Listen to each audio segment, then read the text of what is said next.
The blizzard howled through the night as Derek Matthews shoved his wife Elena and their newborn twins out into the freezing darkness, completely unaware his wife had just inherited the royal family fortune worth billions.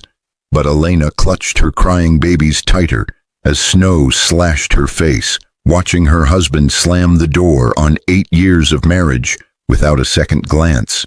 But what Derek didn't know was that the sleek black limousine pulling up to the roadside wasn't a coincidence, and the woman who stepped out wearing a crown and royal insignia would change everything. But the man who abandoned his family in the snow was about to discover that the person who picked his wife up wasn't just anyone.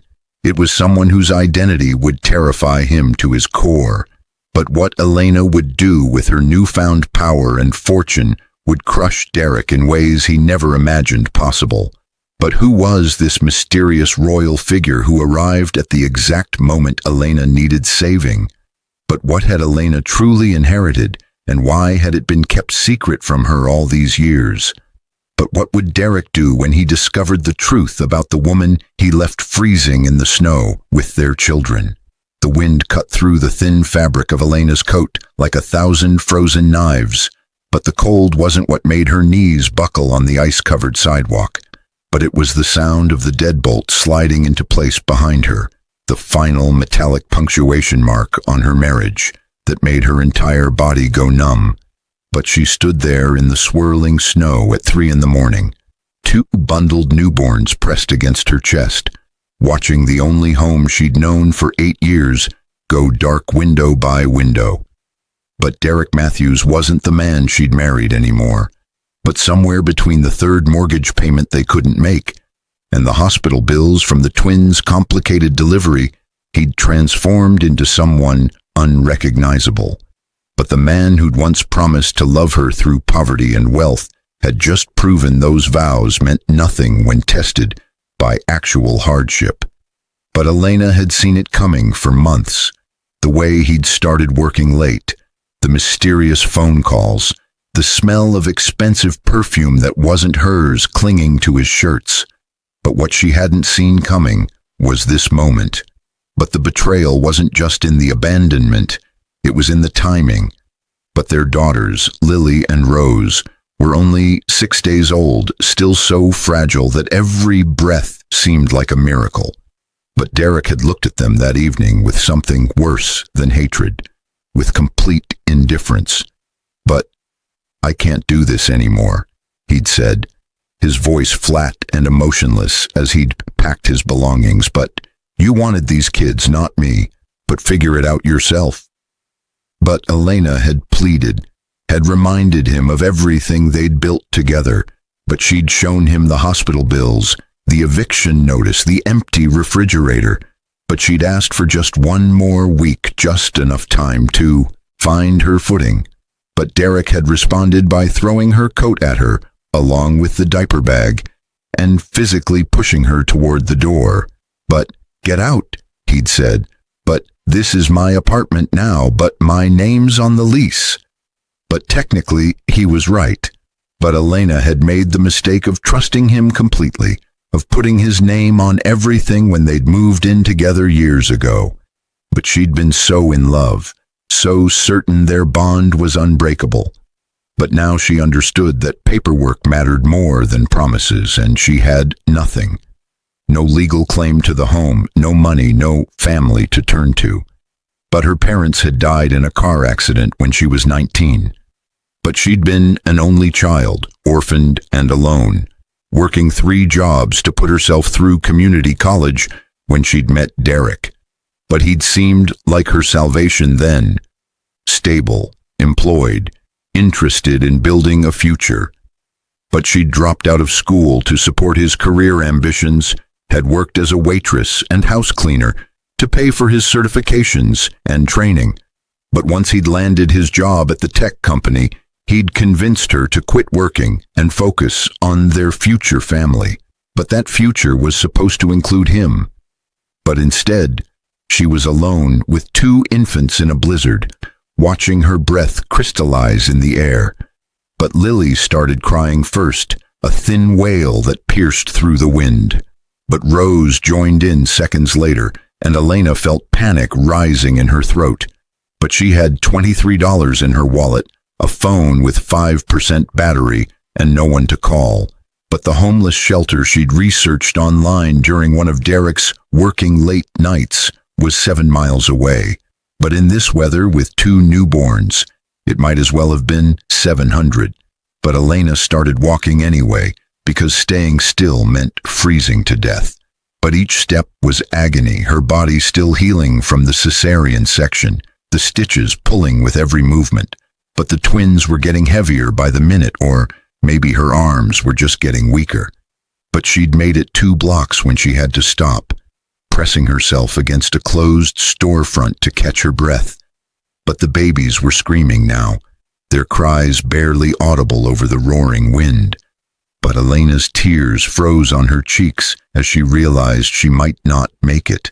But this might be where her story ended, on a freezing sidewalk in a forgotten neighborhood, another tragic statistic. But that's when she saw the headlights. But at first, she thought it was just a car passing by, another person safe and warm who wouldn't spare a glance for her desperate situation. But the vehicle slowed as it approached, and Elena's first instinct was fear. But nothing good happened to vulnerable women on dark streets at 3 in the morning. But she tried to keep walking, to pretend she hadn't noticed. But the car, no, not a car, a limousine, sleek and black and impossibly out of place in this working class neighborhood, pulled up beside her and stopped. But the back window rolled down, and Elena clutched her babies tighter, preparing to run despite knowing she didn't have the strength. But the woman who looked out at her from the warmth of that luxury vehicle made Elena's breath catch for an entirely different reason. But she was elderly, perhaps 70, with silver hair swept into an elegant bun. But she wore a navy coat with gold buttons, and even in the darkness, Elena could see the glint of jewelry that spoke of wealth beyond measure. But most striking was what rested on the woman's head, an actual tiara, small but unmistakable, its diamonds catching the streetlight. "But Elena Rosewood?" the woman asked, her voice crisp with a British accent. But Elena's maiden name. She hadn't heard it in 8 years. "But Yes," Elena stammered. "But how do you know?" "But get in," the woman interrupted, but not unkindly. "But we have much to discuss, but first, those babies need warmth." But the driver, a large man in a black suit, had already stepped out and opened the rear door. But every instinct told Elena this was dangerous, impossible, wrong. But people didn't just appear in royal limousines knowing your maiden name. But this had to be a trap, a nightmare, a hallucination brought on by hypothermia. But Lily let out another weak cry, and Elena felt how cold her daughter's tiny body had become through the blanket. "But please," the woman said, and something in her eyes, something desperate and pleading, made Elena's decision. But she let the driver help her into the car, the warmth hitting her like a physical force. But the woman immediately produced heated blankets, wrapping them around the twins with practiced efficiency. "But there's a bottle warmer there," she said, pointing to a compartment. "But formula and sterile bottles as well. But feed them while we talk." But Elena's hands shook as she prepared the bottles. But the babies latched on hungrily, and she finally looked at the woman who'd saved them. "But who are you?" she asked. "But how did you find me?" "But my name is Catherine Ashford," the woman said. "But Dowager Duchess of Ashford, though that title will mean more to you in a moment." But she pulled out a leather portfolio, opening it to reveal photographs. "But I've been searching for you for 27 years, Elena. But since the day you were born and stolen from the hospital." But Elena stared at the photos, a young couple in formal dress, standing on a palace balcony. But the woman wore a crown, the man a military uniform dripping with medals. "But I don't understand," Elena whispered. "But my parents died when I was 19, but they were David and Michelle Rosewood, middle-class Americans." "But The people who raised you were good people, Catherine interrupted gently. But they weren't your biological parents. But they couldn't have children, you see, and they became involved with a private adoption that turned out to be less than legal. But she produced another document, a DNA test with official seals. But you are Elena Victoria Ashford, daughter of Crown Prince James and Princess Margaret of the Ashford royal family. But you were kidnapped from the hospital 24 hours after your birth. But the words didn't make sense. But Elena stared at the document, at the percentages and markers that supposedly proved she was someone else entirely. But this is impossible, she said. But my parents, the Rosewoods, they loved me. But they wouldn't have. But they didn't know, Catherine said firmly. But the adoption was arranged through intermediaries. But they believed they were giving a home to a child whose teenage mother couldn't care for her. But they paid a small fee, perfectly legal on the surface. But by the time we traced the connection, they'd died in that accident, and you'd disappeared into the foster system afterward. But Elena remembered those years, bouncing between homes, aging out of the system at 18 with nothing. But I was never in foster care, she said. But after they died, But you were, Catherine said quietly. But the records were sealed under your legal name, Rosewood. But we were searching for Ashford. But by the time we connected the two, you'd met Derek Matthews and taken his name. But every step you took to move forward in life made you harder to find. But she paused, her eyes softening. But until 3 weeks ago, when you listed your maiden name on the hospital forms for the twins' birth. But the system flagged it, and we've been monitoring the situation since. But 3 weeks? Elena's voice rose. But you've known where I was for 3 weeks, and just watched while... But she gestured at herself, at the situation. But while I lost everything?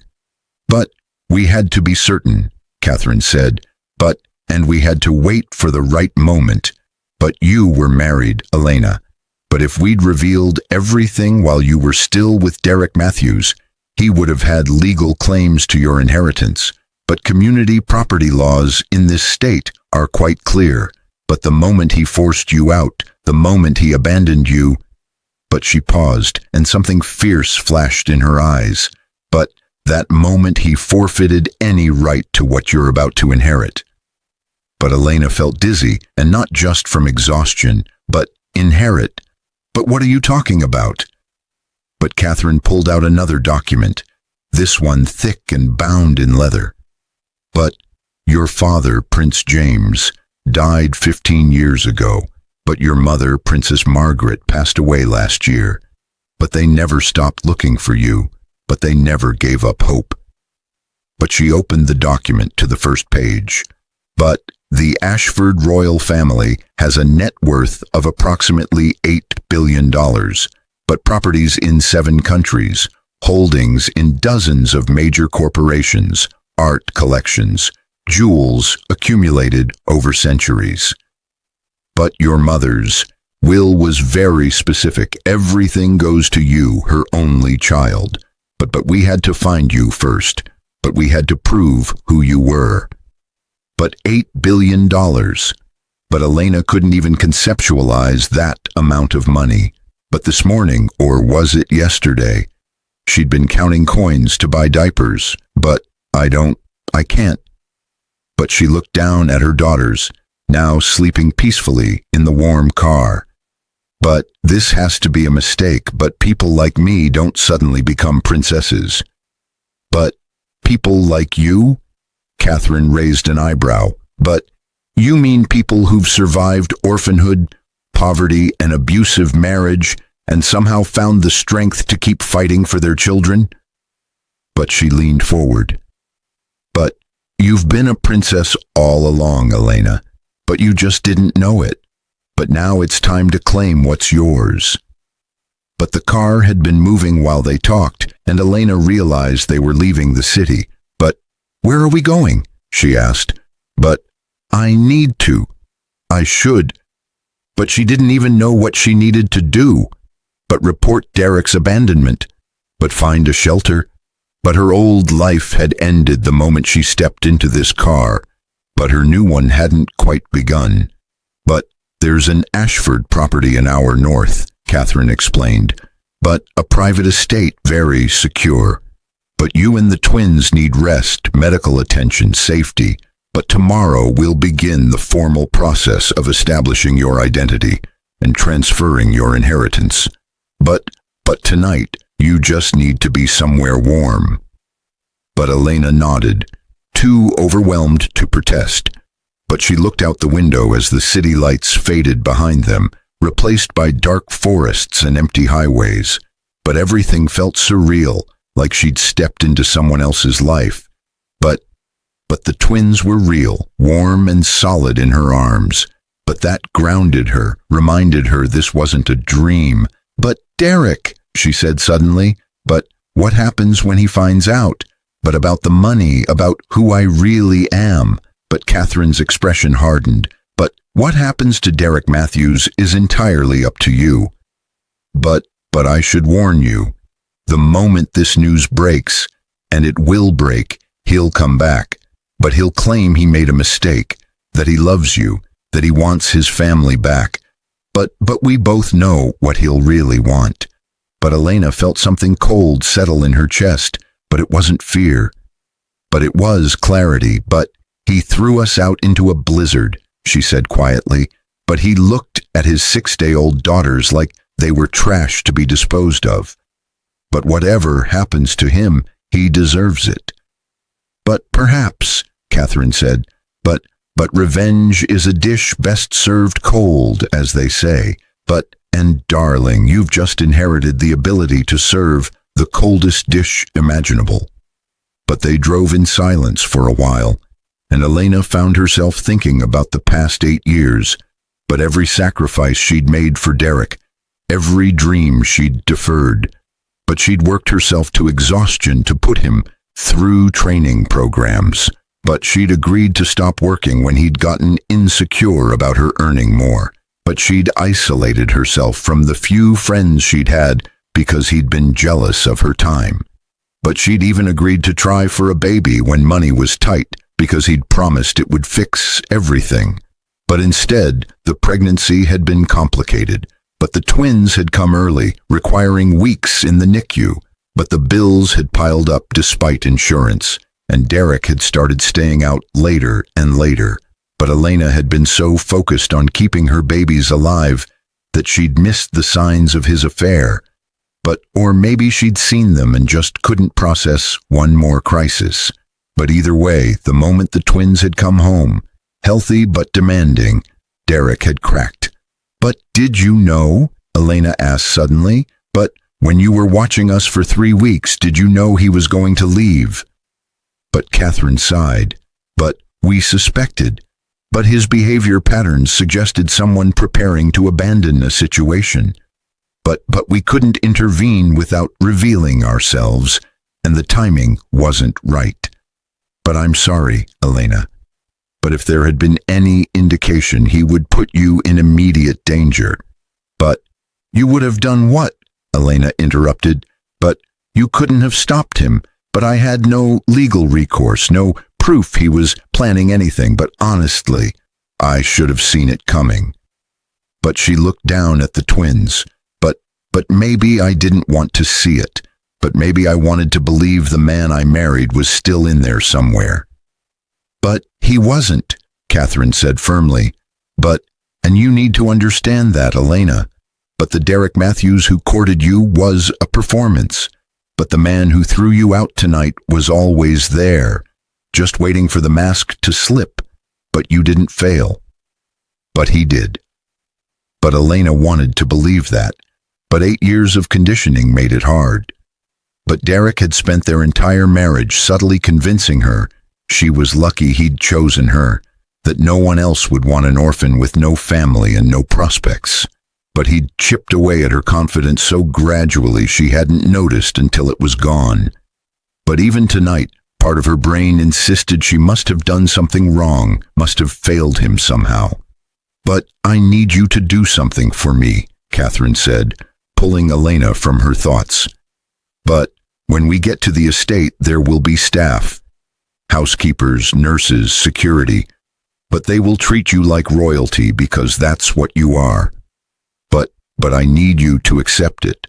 But don't apologize for existing. Don't minimize your needs. Don't try to make yourself smaller. But do you understand?" But Elena nodded, but she didn't understand. Not really. "But how did you go from being thrown away like garbage to accepting you were royalty? But how did you flip that switch in your brain?" "But I'll try," she said. "But that's all I ask," Catherine replied. But Elena, one more thing. But the world is going to be watching once this story breaks. But they'll want to know everything, where you've been, what happened to you, how you ended up in that situation tonight. But the narrative matters. But how we tell your story will shape your future." "But what do you mean?" Elena asked warily. "But are you asking me to lie?" "But never," Catherine said quickly.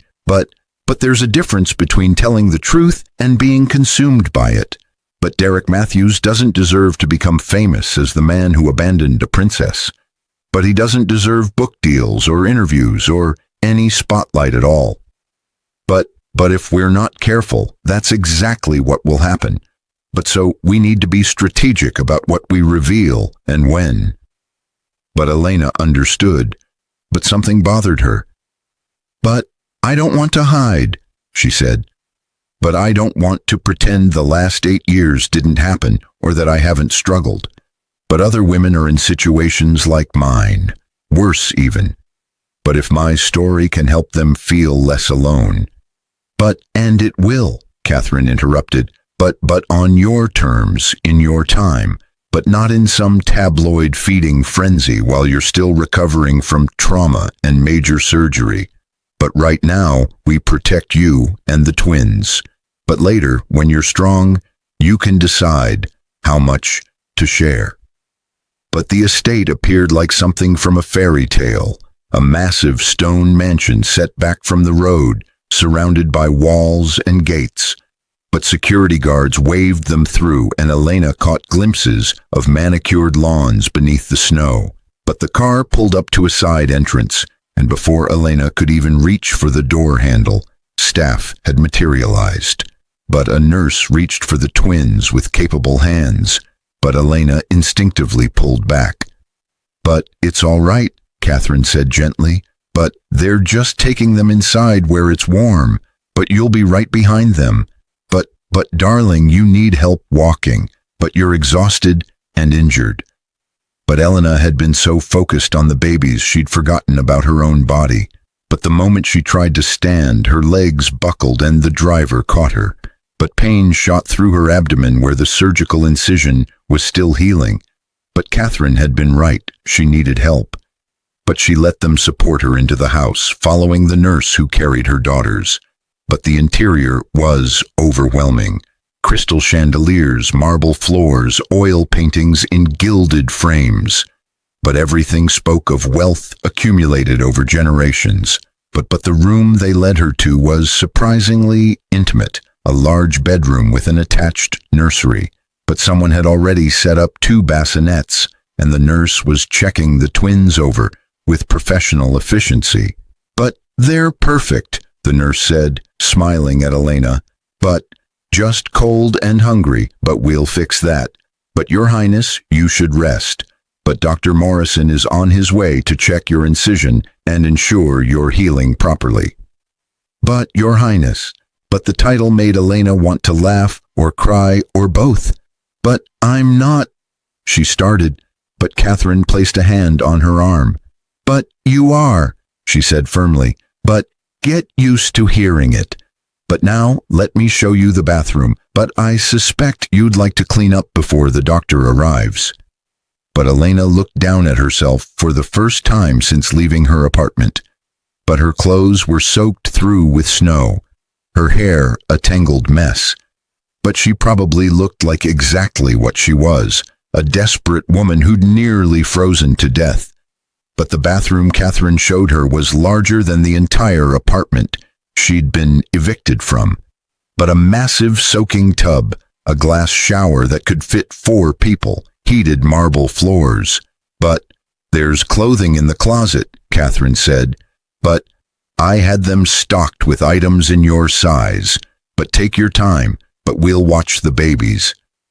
But alone for the first time in hours, Elena sat on the edge of the tub and let herself shake. But the adrenaline was wearing off, and in its place came the full weight of everything that had happened. But 12 hours ago, she'd been a married mother, trying to survive. But now she was apparently a princess, worth billions, rescued by a grandmother she'd never known existed. But it was too much, too fast, too impossible. But she forced herself to stand, to strip off the wet clothes, to step into the shower. But the hot water felt like heaven on her frozen skin, but it also made her injuries ache. But she looked down at her body, the still swollen belly, the angry red scar from the cesarean, the stretch marks that mapped her pregnancy. But this wasn't the body of a princess, but this was the body of someone who'd survived. But maybe that was worth more than perfection. But maybe that was what Catherine had meant about telling her story on her own terms. But Elena washed her hair with products that probably cost more than she'd spent on groceries in a month. But she dried off with towels softer than anything she'd ever owned. But in the closet she found pajamas in her exact size, along with robes and slippers and more clothing than she could process. But when she emerged, Catherine was sitting in a chair by the nursery door, watching the twins sleep in their bassinets. "But they're beautiful," she said softly. "But you did well, Elena. But despite everything, you brought 2 perfect lives into the world." "But I don't know how to do this," Elena admitted, sitting on the bed. "But I don't know how to be who you say I am." "But none of us do at first," Catherine said. "But I wasn't born royal either. But I married into the family, and it took years to learn the rules, the expectations, the way to navigate that world. But here's the secret. You don't have to be perfect, but you just have to be yourself and let the rest follow." But a knock on the door interrupted them. But the doctor had arrived, a kind-faced man in his 60s, who examined Elena's incision with gentle hands. "But you're healing well," he said. But you've clearly been through significant stress. But I'm prescribing rest, proper nutrition, and no lifting anything heavier than your babies for at least another month. But do you understand?" But Elena nodded, but she was thinking about how she'd been supposed to start looking for a job next week, but how she'd been planning to work with infants somehow, because she had no choice. "But what day is it?" she asked suddenly. "But what time?" "But it's 5 in the morning," Catherine said. "But you've been awake for over 24 hours. But you need to sleep, darling." But the twins," Elena started. "But we'll be fine," Catherine interrupted. "But we have night nurses who will bring them to you when they need to eat. But you must rest, Elena. But you can't care for them if you collapse." But Elena wanted to argue, but exhaustion hit her like a wave. But the bed was impossibly soft, and despite everything she felt safe for the first time in months. But maybe years. "But don't let anyone take them," she mumbled as her eyes closed. "But don't let Derek." "But no one is taking your children," Catherine said firmly. "But I promise you, Elena. But you're safe now. But all of you." But Elena drifted off to a voice singing softly, a lullaby in a language she didn't recognize but somehow felt familiar. But she dreamed of palaces and blizzards, of crowns and empty apartments, of abandonment and rescue all tangled together. But when she woke 6 hours later, sunlight was streaming through the windows, and she could hear her daughters making soft, cooing sounds in the nursery. But for a moment she thought she'd dreamed everything. But then she saw the room, saw Catherine dozing in the chair, saw the nurse feeding Rose while Lily slept contentedly. But it was real. But all of it was impossible and real. But Elena got up carefully, her body still sore but more rested than it had been in weeks. "But there you are," Catherine said, waking immediately. "But how do you feel?" "But like I'm in someone else's life," Elena admitted. But also like I might be exactly where I'm supposed to be. But does that make sense?" "But perfect sense," Catherine said. But now we need to talk about next steps. But there's media camped outside the gates already." "But how?" Elena asked, alarmed. "But how did they find out?" "But they didn't, not specifically," Catherine explained. But a duchess arriving in that neighborhood at 3 in the morning and leaving with passengers doesn't go unnoticed. But someone photographed the car, posted it online, and now there's speculation. But we need to get ahead of this before it spins out of control. But Elena felt panic rising. "But I'm not ready to face cameras, but I don't know what to say." "But you don't have to say anything yet," Catherine said. "But we'll release a statement through official channels." But Elena, there's something else." "But Derek Matthews has been calling the estate?" "But apparently he saw the photos online too. But he's demanding to speak with you." But the mention of his name made Elena's blood run cold, but also ignited something hot and angry in her chest. "But already?" she asked. "But he threw us out less than 12 hours ago and now he's calling." "But, oh, it gets worse," Catherine said, pulling out her phone. "But he's already done an interview with a local news station. But he's claiming you kidnapped the twins, that you're mentally unstable, that he's been desperately searching for his family all night." But she showed Elena the video clip, and Elena felt sick. But there was Derek, his face a perfect mask of concern and grief. "But I just want my wife and daughters home safe," he was saying. "But Elena has been struggling with postpartum issues. But I'm worried she might hurt herself or the babies. But if anyone has seen them, please contact police immediately." "But that lying..." Elena couldn't even finish the sentence. "But he put us out in a blizzard. But he told me to figure it out myself. And now he's pretending he's some concerned father." "But he's terrified," Catherine said calmly. "But he saw the Duchess's car, realized you're connected to something big, and he's trying to get ahead of the story. But if he can paint himself as the victim, as the worried husband whose mentally ill wife ran off with his children, then when the truth comes out about your identity, he can claim he was just concerned about your well-being." "But that's insane," Elena said. "But no one will believe that."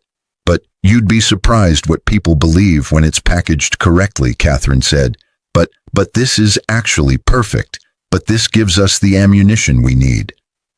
"But for what?" Elena asked warily. But Catherine's smile was cold and calculating. "But to completely destroy any claim he might try to make on you or your inheritance. But we're going to hold a press conference at noon. But you're going to tell your story with medical records and witnesses to back it up. But you're going to show those photographs of your injuries, the texts where he demanded you leave, everything. And then we're going to announce who you really are." But she paused. But only if you're ready. But this is your story to tell, Elena. But no one can force you." But Elena thought about it, her mind racing. But part of her wanted to hide, to avoid the scrutiny, to somehow fade back into obscurity. But another part, the part that had survived abandonment and poverty and abuse, wanted to fight. "But what happens to Derek?" she asked. "But if we do this?"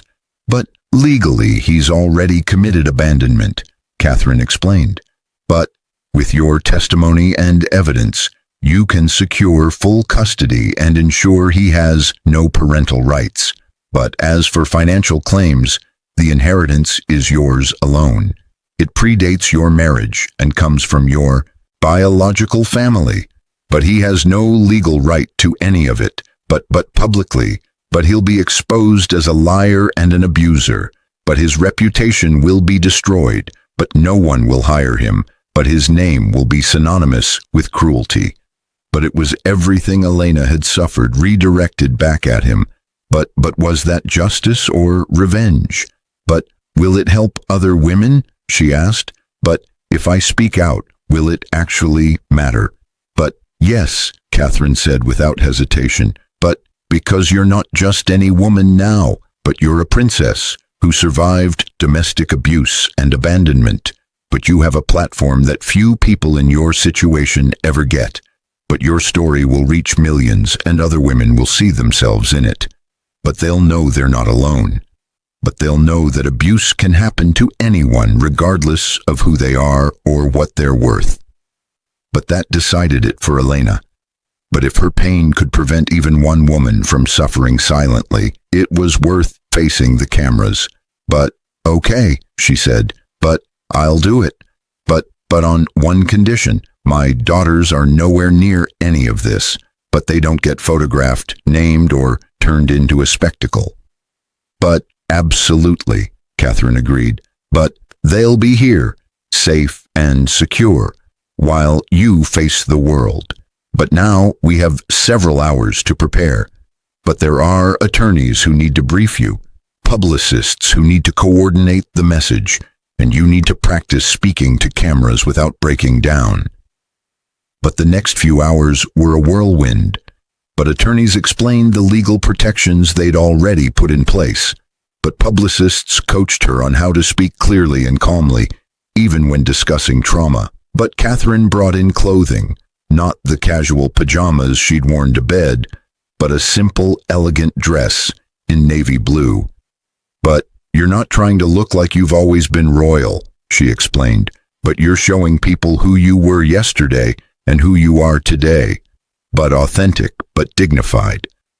But makeup artists worked carefully, covering the dark circles under Elena's eyes, but leaving her looking natural. But we're not hiding anything, one of them said, but we're just making sure you feel comfortable facing those cameras. But at 11:30, they moved to a formal drawing room that had been set up as a press conference space. But dozens of cameras, reporters from major networks, lights that made Elena squint.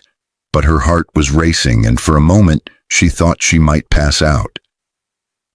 But then she thought about Lily and Rose sleeping peacefully in the nursery. But she thought about all the nights she'd cried herself to sleep while Derek was working late. But she thought about the moment he'd shoved her out into the blizzard without looking back. But she sat down at the table, Catherine beside her, and faced the cameras. But the room went quiet, and a moderator explained the ground rules. Elena would make a statement, then take questions. But Elena took a deep breath and began. But my name is Elena Matthews, though that's about to change, she said, proud that her voice didn't shake. But last night, my husband of 8 years, Derek Matthews, physically removed me and our 6-day-old twin daughters from our home during a blizzard.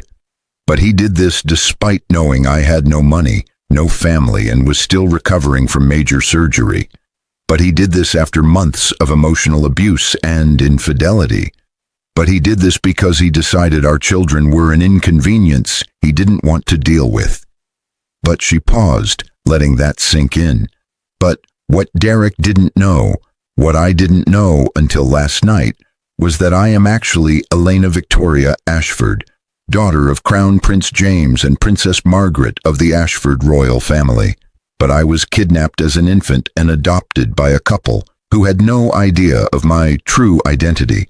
But they raised me as their own daughter until they died in an accident when I was 19. But I aged out of the foster system, met Derek, and built what I thought was a life. But the room was absolutely silent now. But last night, hours after Derek abandoned us, I was found by Dowager Duchess Catherine Ashford, who has been searching for me for nearly 3 decades. But she saved my life and the lives of my daughters. But she brought us to safety and revealed who I really am. But Elena pulled out papers from a folder in front of her. But I have medical records documenting the abuse. But I have text messages where Derek demanded I leave. But I have photographs of my injuries, and I have DNA evidence proving my identity. But she looked directly at the cameras now. But Derek Matthews went on television this morning claiming I'm mentally unstable, that I kidnapped our children, that he's been desperately searching for us. But every word of that is a lie. But he didn't know that when he said it. But he didn't know I had proof.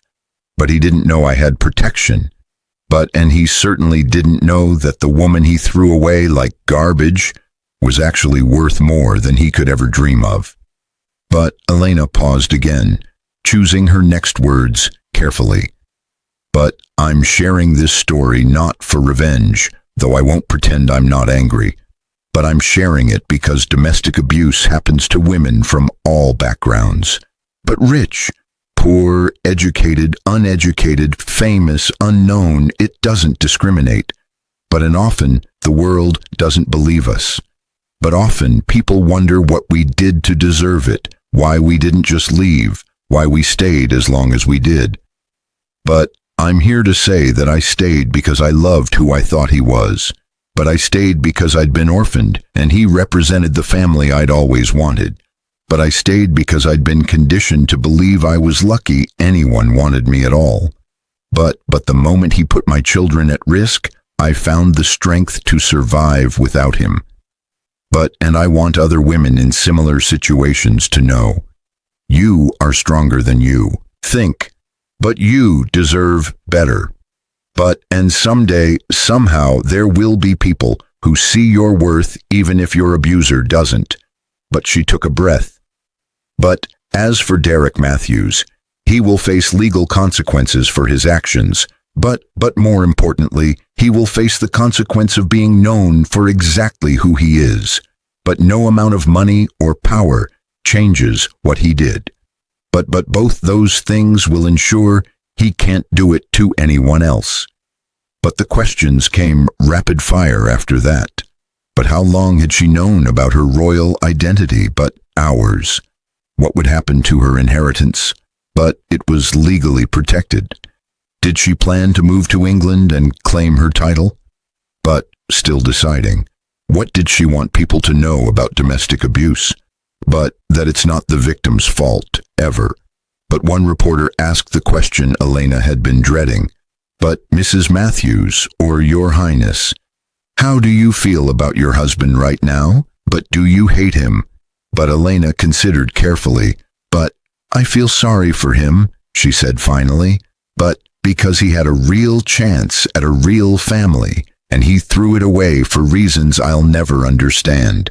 But he had 2 beautiful daughters who will grow up without knowing their father, not because he died or because circumstances separated them, but because he chose to walk away.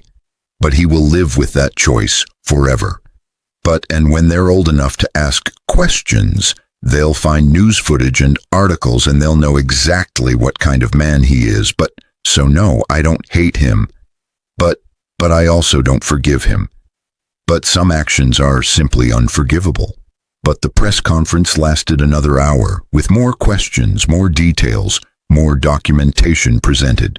But by the time it ended, Elena was exhausted but also oddly exhilarated. But she'd told her truth, but she'd reclaimed her narrative.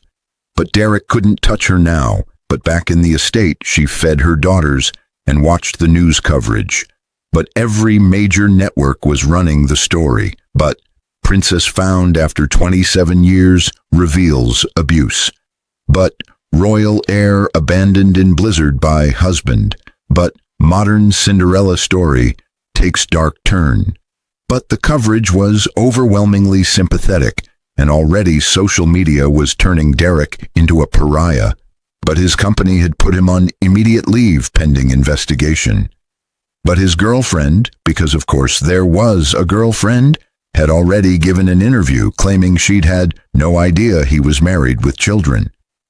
But he's been calling non-stop, Catherine said, appearing in the doorway. But he wants to apologize. but he wants to explain, but he wants another chance. But no, Elena said simply, but he doesn't get to explain, but he doesn't get to apologize his way back into our lives. But he made his choice. But now he gets to live with it. But what will you do now? Catherine asked. But you have resources and options you didn't have 24 hours ago. But where do you go from here? But Elena looked down at her daughters, then out the window at the estate's grounds covered in fresh snow. But I don't know yet, she admitted. But I know I'm going to raise my daughters to never accept being treated as less than their worth. But I'm going to use my platform to help other women escape abusive situations. And I'm going to make sure Derek Matthews knows every day for the rest of his life that he had something priceless and threw it away. But 3 months later, Elena stood in a courtroom as the judge finalized her divorce and terminated all of Derek's parental rights. But he'd tried to fight it, but the evidence was overwhelming and his credibility was destroyed. But he'd shown up in a wrinkled suit, looking nothing like the confident man who'd thrown her out into the snow. But their eyes met once across the courtroom, and Elena saw something she hadn't expected. Genuine regret. But it was too late for regret.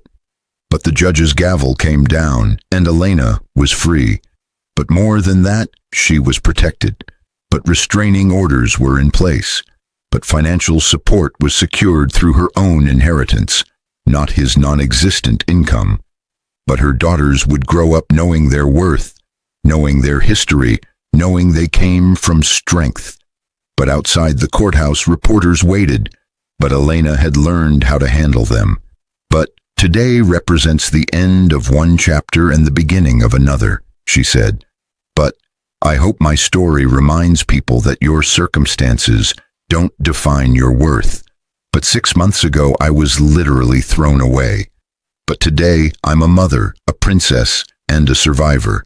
But if I can go from being abandoned in a blizzard to standing here with my head high, then anyone can overcome their circumstances. But do you have any message for Derek Matthews? Someone shouted.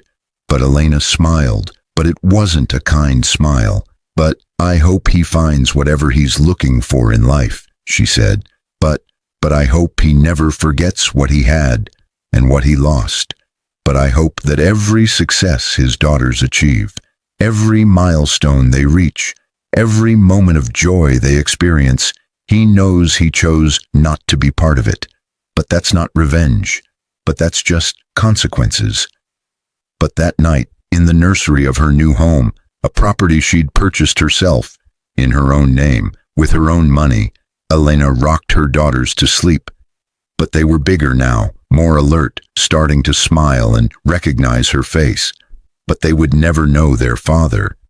But they would never understand what he'd done to them or why. But they would know they were loved, valued, and worthy of respect. But you're going to have an interesting story to tell someday, Elena whispered to them. But about the night everything changed. But about the moment our lives split into before and after. But I promise you this, you'll always know you were wanted, but you'll always know you were worth fighting for. And you'll never, ever settle for someone who treats you as disposable. But her phone buzzed with a text from Catherine. The trust funds are finalized, but education, healthcare, security, everything provided for. But you did it, darling. But you survived and then you thrived. But Elena sent back a simple response. We all did. But because it wasn't just her story anymore. But it was Lily and Rose's story too. But it was the story of every woman who'd been abandoned, abused, or discarded. But it was the story of survival and transformation. But it was the story of discovering your worth when the world and the people in it sure tried to convince you that you had none. But as she stood at the window watching snow fall gently over the grounds, Elena thought about Derek one last time. But he was out there somewhere, living with his choices, facing the consequences of his cruelty. But she wasn't thinking about him with anger anymore. But she was thinking about him with pity, but because he'd had a chance at something real and precious, and he'd been too blind to see it until it was too late. But the man who'd abandoned his wife and newborn twins in a blizzard, unaware she'd just inherited a royal family fortune, had gotten exactly what he deserved. But not jail time or financial ruin, though both were possible. But something worse. The knowledge that he'd thrown away the only things that mattered. And the woman he'd discarded? But she'd become everything he could never reach, touch, or claim. But she'd become untouchable in every sense of the word. But that, Elena decided as her daughters slept peacefully in their cribs, was the best revenge of all. But not destruction, but transcendence. But not vengeance, but victory. But she'd taken the worst moment of her life and transformed it into her greatest triumph. And Derek Matthews would spend the rest of his life knowing he'd been the catalyst for his own irrelevance. But the snow kept falling, covering the world in fresh whiteness, erasing old tracks and creating space for new paths. But Elena smiled, kissed her daughters goodnight, and walked toward the future, a future Derek couldn't touch, couldn't influence, couldn't darken, but a future that was entirely, beautifully, powerfully hers. But 5 years had passed since that frozen night, and Elena Victoria Ashford stood in the grand ballroom of Ashford Palace, watching her daughters chase each other between the legs of diplomats and dignitaries. But Lily wore a miniature tiara that kept slipping over her eyes, while Rose had already abandoned hers in favor of climbing on the marble statues that lined the corridor. But they were 5 years old now, wild and confident and utterly fearless. Everything Elena had promised herself they would be. But, Your Highness, the ambassador from Sweden would like a word, her assistant whispered. But Elena held up a hand. But, give me 5 minutes, she said. But I need to actually parent before I... Princess. But she crossed the ballroom, her gown, a deep emerald that had cost more than Derek's annual salary used to be, trailing behind her. But, Rose Ashford, if you break that statue, you're paying for it out of your allowance, she called. But Rose giggled and scrambled down, running to hug her mother's legs. But Mama, we're playing princesses, she protested. But real princesses don't follow rules. But real princesses absolutely follow rules, Elena corrected gently. But they just also make some of the rules. But big difference. But she scooped both girls into her arms, though they were getting heavy for that now. But go find Grandmother Catherine. But she promised you chocolate before dinner, didn't she? But the twins squealed and took off, and Elena watched them go with a mixture of pride and terror. But they were so much like her, resilient, stubborn, unbreakable. But they also had something she'd never had at their age. Absolute security. But they knew who they were. But they knew where they belonged. But they knew they were loved without condition or caveat. But they're beautiful, a voice said behind her, and Elena turned to find Marcus Wellington, the British Parliament member she'd been seeing for the past 6 months. But he was kind, patient, and, most importantly, had no interest in her money. But he'd made his own fortune in tech before entering politics. But, thank you for coming, she said, accepting his kiss on her cheek. But I know these royal functions bore you to tears. But nothing about you bores me, he said simply. But I did want to give you this before the evening gets too chaotic. But he handed her a folded newspaper. But page 6. But I thought you should see it before someone else mentions it. But Elena's stomach dropped, but she opened the paper anyway. But the headline made her breath catch. Where are they now? Derek Matthews, 5 years after the scandal. But there was a photograph, Derek looking significantly older, grayer, harder around the edges. But the article detailed his fall from grace with almost clinical precision. But fired from his tech job within days of the press conference. But unable to find employment anywhere in his field. But currently working at a hardware store in a small town 2 states away. But divorced from the girlfriend he'd left Elena for. But living alone in a studio apartment. But estranged from his own parents who'd publicly denounced his actions. But he gave an interview, Marcus said quietly, but in the article. But he talks about his regrets. But Elena found the quote, "Not a day goes by that I don't think about what I destroyed. I had a family, a wife who loved me, 2 daughters who would have been my world, but I was too blind, too selfish, too stupid to see it. I thought I wanted freedom, but what I really wanted was to run from responsibility. Now I have all the freedom in the world, and it's the loneliest thing imaginable. I see my daughter's pictures sometimes. The princess shares them carefully, protecting their privacy but letting the world see how beautiful they are. They look happy, they look loved, they look like they've never missed me at all, and that's what I deserve." But the article continued. Matthews has attempted to reach out to his former wife multiple times over the years, but his letters are returned unopened. He has no legal right to contact with his daughters, those rights having been terminated by court order. When asked what he would say to Princess Elena, if given the chance, Matthews broke down. "I'm sorry doesn't even begin to cover it. I destroyed the best thing that ever happened to me, and I did it deliberately, cruelly, in the coldest way possible. I threw her and our newborn babies out into a blizzard. What kind of person does that? I've spent 5 years trying to answer that question, and I still don't understand who I was that night, but I know who I'm not anymore. I'm not a husband, not a father, not even really a person worth knowing. I'm just someone who serves as a cautionary tale about what happens when you don't appreciate what you have until it's gone." But Elena folded the paper carefully, her hands steady even though her heart was racing. "But how do you feel?" Marcus asked, and she appreciated that he didn't assume. But he didn't tell her she should feel vindicated or sympathetic or anything else. But he just asked. "But I feel..." Elena paused, searching for the right word. "But indifferent, mostly. But maybe a little sad that he wasted so much of his life on regret instead of rebuilding. But also relieved that he finally understands the magnitude of what he did." But she looked up at Marcus. "But does that make me cold? But it makes you human," he said.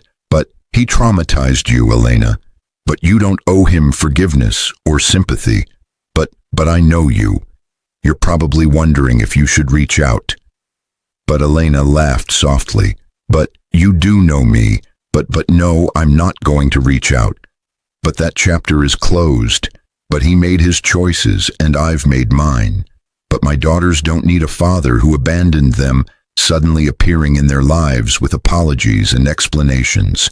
But they need stability, security, and love, all of which they have." "But have you told them about him yet?" Marcus asked. "But they're getting to the age where they'll start asking questions." "But we've told them an age-appropriate version," Elena said. "But they know their biological father made bad choices and isn't part of our lives. But they know it's not their fault. But they know they have a whole family who loves them. Catherine, me, the entire Ashford extended family, the staff who've watched them grow up. But they're not lacking for father figures either. The security chief teaches them self-defense. The head gardener shows them how to grow things. The stable master is teaching them to ride." But she smiled. And they have you, when you're around.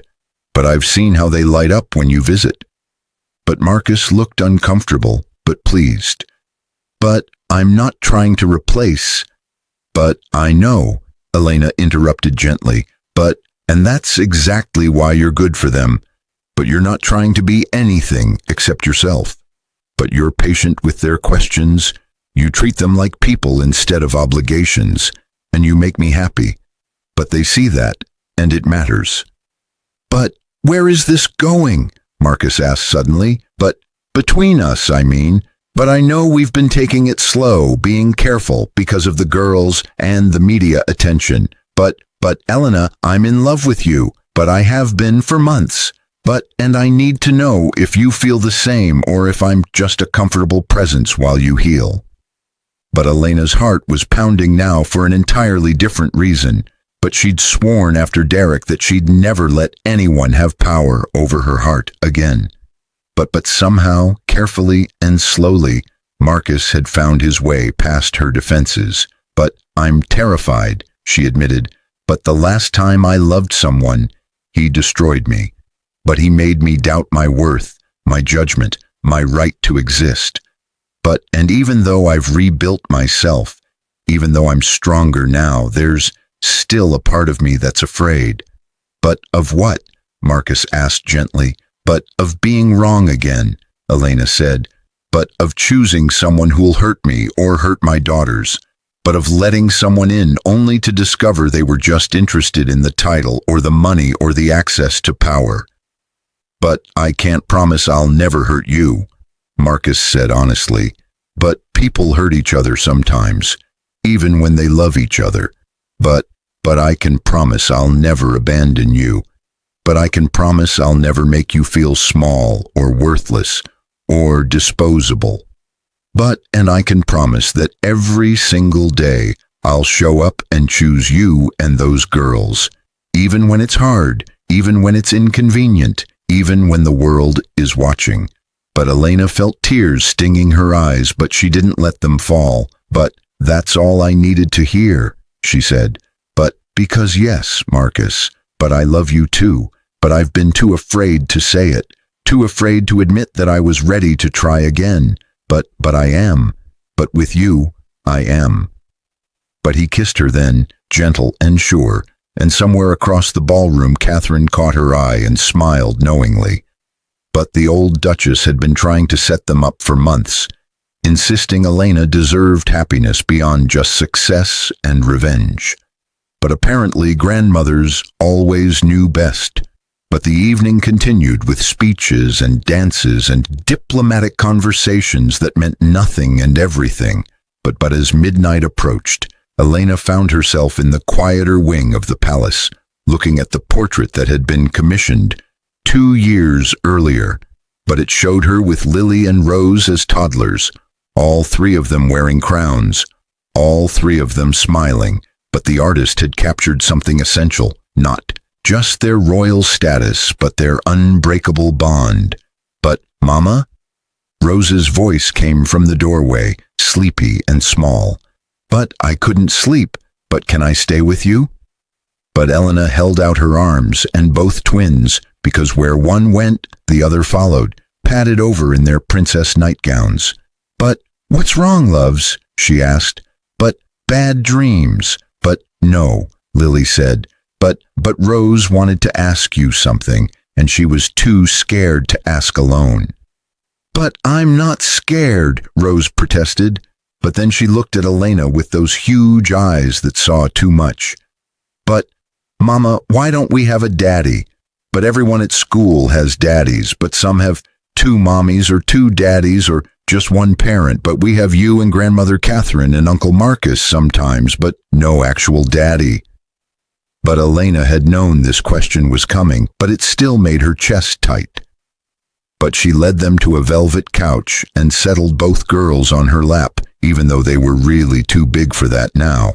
"But you did have a biological father," she said carefully. But he made some very bad choices before you were even old enough to remember him. But he decided he didn't want to be a parent, and he left. But that was his choice, not yours. But it had nothing to do with how lovable or wonderful or special you are." "But did he leave because we cried too much?" Lily asked, her voice tiny. "But because I know I cried a lot when I was a baby." "But no, sweetheart," Elena said firmly. "But all babies cry. but that's normal and natural and not something that makes parents leave. But he left because he was selfish and scared and not ready to be the kind of parent you deserved. And honestly, I'm glad he left when he did, instead of staying and being mean or cruel or making our lives unhappy. But do you miss him? Rose asked. But even though he was mean. But Elena thought about it honestly. But I miss who I thought he was, she said. But I miss the idea of the family I wanted us to be. But I don't miss the actual person, because the actual person hurt us badly. And the amazing thing is that we survived without him. But we built a beautiful life with people who actually love us and want to be here. But that's better than having someone who stays but doesn't really care. But is Uncle Marcus going to be our daddy? Lily asked hopefully. But because we like him. But he's nice and he brings us books and he doesn't talk to us like we're stupid. But Elena smiled. But Uncle Marcus and I are very close friends, she said carefully. But maybe someday that will turn into something more. But even if it does, he'll never try to replace the father who left or pretend that what happened didn't happen. But he'll just be someone who loves us and wants to be part of our family. But is that okay? But both girls nodded, satisfied for now. But, Mama, Rose said after a moment, but when we grow up, will we have to marry princes? But you don't have to marry anyone, Elena said firmly. But princess or not, you get to choose your own lives. But you get to decide who you love and how you live and what makes you happy. But that's the difference between being royal and being a prisoner to royalty. But we have power and privilege, but we also have choice. But never forget that. But good, Lily said, but because I want to be a veterinarian. But princesses can be veterinarians, right? But princesses can be anything, Elena assured her. But the crown doesn't define you. But you define what the crown means. But she walked them back to their rooms, tucking them into their respective beds and kissing their foreheads. But as she turned to leave, Rose called out one more time. But, Mama, but I'm glad it's just us. But, well, us and Grandmother Catherine and Uncle Marcus and everyone else. But I'm glad the mean daddy left, because now we have you all to ourselves, and you're the best mama in the whole world. But Elena's throat tightened, but she kept her voice steady. But I'm glad it's us too, baby. But now sleep. But tomorrow we have that charity event at the children's hospital. But back in the main ballroom, the party was winding down, and Catherine found Elena standing by the window looking out at the palace grounds. But you're thinking about him, Catherine said, and it wasn't a question. But the article. But not really, Elena said. Or maybe I am, but not the way you think. But I'm thinking about how different my life could have been. But if he'd just been a little bit kinder, a little bit stronger, a little bit more committed, we might still be together. But I might never have found out who I really was. But the girls might have grown up in that tiny apartment with a father who resented them, instead of in a palace with people who adore them. But are you saying you're grateful he was cruel? Catherine asked carefully. But I'm saying I'm grateful for where I ended up, Elena clarified. But I'm not grateful for the trauma or the pain or the night I thought we might freeze to death. But I'm grateful that his worst brought out my best. But I'm grateful that losing everything taught me what actually matters. And I'm grateful that my daughters will never, ever settle for someone who treats them as disposable, because they've seen what happens when you do. But Catherine nodded slowly. But he could have had all of this, she said, gesturing at the ballroom, the palace, the life they'd built. But if he'd just been decent, but if he'd just held on a few more hours, he would have been married to a princess worth billions. But that's the thing, Elena said. But even if he'd found out about the inheritance before he threw us out, it wouldn't have fixed what was broken in him. But he would have stayed for the money, not for us. but he would have been resentful and controlling and jealous of everything I had that he didn't. But it would have been a different kind of misery, just with better furniture. But you've become quite wise, Catherine observed. But that girl I picked up in the blizzard 5 years ago, she was strong, but she didn't quite believe it yet. But now you carry yourself like you've always known who you are. But I had good teachers, Elena said, squeezing the old woman's hand. But you saved my life that night. But not just physically, but in every way that mattered. But you gave me back my identity, my power, my future. But I'll never be able to repay that. But you repay it every day, Catherine said. But every time you use your platform to help abused women find resources and escape. But every time you speak honestly about your experience instead of hiding behind royal protocol. But every time you show those girls that their worth isn't determined by whether some man values them. But that's how you repay it, darling, but by being exactly who you are. But Marcus appeared then, ready to leave for the evening. But walk me out, he asked Elena, and she agreed. But in the relative privacy of the palace entrance, he took her hands. But I meant what I said earlier, he told her. But I'm all in, Elena. But whenever you're ready, however you want this to look, I'm here. But I know, she said. And I'm ready. But not for anything rushed or public or dramatic, but for something real. But something that we build slowly and carefully because it matters too much to rush. But I can work with slow and careful, he said, kissing her forehead. But I'm a patient man. But I waited 6 months just to tell you I love you. But after he left, Elena walked back through the palace, checking on her daughters one more time before heading to her own chambers. But in her private study, she kept a locked drawer that contained everything from that night 5 years ago. The clothes she'd worn, frozen and threadbare. But the hospital records from the twins' birth. But the police report from when she'd formally charged Derek with abandonment. But the DNA results that had changed her entire world. And one thing more. A letter Derek had sent 3 years ago, one of many she'd returned unopened. But this one she'd opened by accident before she'd seen who it was from. But she didn't read it often, but tonight she pulled it out. But the handwriting was shaky, desperate. Elena, I know I have no right to contact you. I know I destroyed everything good in my life. But I need you to know that not a day goes by that I don't regret what I did. I see your picture in the news sometimes, looking so beautiful and confident and happy, and I'm glad. I'm glad you found your real family. I'm glad you're giving our daughters the life I never could have provided. But I'm not glad about anything else. I'm not glad I hurt you. I'm not glad I missed watching them grow. I'm not glad I became the villain in a story that could have been about love. I don't expect forgiveness. I don't deserve it. But I needed you to know that you were always worth more than I treated you. Always. Derek. But Elena folded the letter back up and locked it away. But maybe someday she'd show it to the girls when they were old enough to understand complexity and contradiction.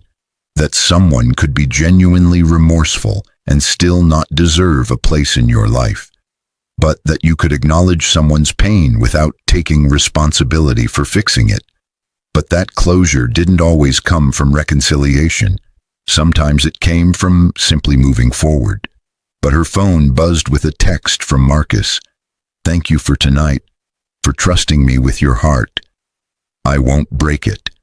But Elena smiled and typed back, I know you won't, but if you did, I'd survive it. That's the difference between now and then. I know I can survive anything. But she got ready for bed in a bathroom that still sometimes made her dizzy with its luxury. But she put on silk pajamas that cost more than a month's rent in her old apartment. But she climbed into a bed large enough to fit 5 people comfortably. But and she lay there thinking about the strange, terrible, wonderful journey that had brought her here. But 5 years ago, she'd been thrown away like trash. But she'd stood in a blizzard thinking her story might end there. But she'd been so broken, so convinced of her own worthlessness, that Derek's abandonment had almost made sense to her. But of course he'd leave. Who would want to stay with someone like her? But now she knew better. But now she understood that his leaving had nothing to do with her worth, and everything to do with his character. But now she had 2 daughters who would never doubt their value, because they had a mother who'd learned that lesson the hardest way possible. But now she had wealth and power and platform, and she used it every single day to lift up women who were where she'd been. But the foundation she'd started, Ashford Rising, had helped thousands of women escape domestic violence, but she'd opened shelters, funded legal aid, created job training programs, and established a 24-hour hotline. But every woman who called that number and found help was another victory, another life saved, another family given a chance that Elena had almost been denied. But tomorrow she'd visit the children's hospital with the twins, but they'd bring toys and books and their own particular brand of chaos to kids who were fighting for their lives. But the girls would wear their tiaras because it made the other children smile. But they'd use their privilege to bring joy, which was exactly what Elena wanted them to understand privilege was for. But next week she'd give a speech at the United Nations about domestic violence and economic abuse. But world leaders would listen because she was a princess. But they'd act because her story was undeniable. But she'd become the voice for women who couldn't yet speak for themselves. And in all of it, Derek Matthews would be nothing more than a footnote. But the man who'd almost destroyed her had instead launched her into a life beyond his imagination. But his cruelty had unlocked her power. But his abandonment had led to her salvation. But his worst moment had become her origin story. But she wondered sometimes what he thought when he saw her on television, giving speeches, attending galas, changing policies. But did he recognize the woman he'd thrown away? But did he understand what he'd lost? But did it eat at him every day, or had he found some kind of peace? But it didn't really matter. But his feelings were his own to process. But his regrets were his own to carry. But Elena had spent enough of her life worrying about what Derek thought, what Derek wanted, what Derek needed. But that version of her had died in the blizzard 5 years ago. But what had emerged was someone who knew her worth, protected her peace, and built the life she deserved. But as she drifted off to sleep, her last thoughts weren't of Derek or the past or what might have been, but they were of tomorrow, of her daughter's laughter, of Marcus's steady presence, of Catherine's wisdom, of the women she'd helped through her foundation, of the life she was building brick by brick, choice by choice, day by day. But the girl who'd been abandoned in the snow was gone. But in her place was a woman who'd learned that sometimes the worst thing that happens to you becomes the catalyst for the best thing. But that sometimes being thrown away is actually being set free. But that sometimes the person who hurts you most does you the greatest favor by revealing exactly who they are before you waste any more of your life on them. But Elena Victoria Ashford, princess and survivor, mother and advocate, woman who'd died in a blizzard and been reborn in a limousine, closed her eyes and smiled. But tomorrow would bring new challenges, new opportunities, new moments to prove that she was exactly who she'd always been meant to be. And Derek Matthews would be exactly where he'd always deserved to be, alone with his regrets, watching from the outside as the woman he'd destroyed rebuilt herself into someone magnificent. But that was justice. But not revenge, not cruelty, not vindictiveness, but just the natural consequence of his own actions, reflected back at him every time he saw her face on a screen or in a newspaper. But just the reality that some mistakes can't be fixed, some actions can't be undone, some losses can't be recovered. But he'd had everything and thrown it away. But she'd had nothing and built an empire. But that was the real story, the one that mattered, the one that would be told long after everyone forgot his name. But the princess who survived, who thrived, who proved that your worst moment doesn't have to define you, it can refine you instead. But, and somewhere in a small studio apartment 2 states away, Derek Matthews turned off the television where footage of Elena's United Nations speech was replaying. But he sat in the dark, living with his choices, drowning in his regrets. But he'd thrown away a princess, and she'd become a queen. But he'd never get close enough to apologize. But he'd never get close enough to explain. But he'd never get close enough to matter. But that was exactly as it should be. But some doors, once closed, were meant to stay closed forever. But some chapters, once ended, couldn't be reopened. But some people, once hurt, were absolutely right to never give you a second chance. But Elena Victoria Ashford, princess and survivor, slept peacefully while the man who'd tried to destroy her lay awake with his demons. But, and in the grand balance of the universe, that felt exactly right.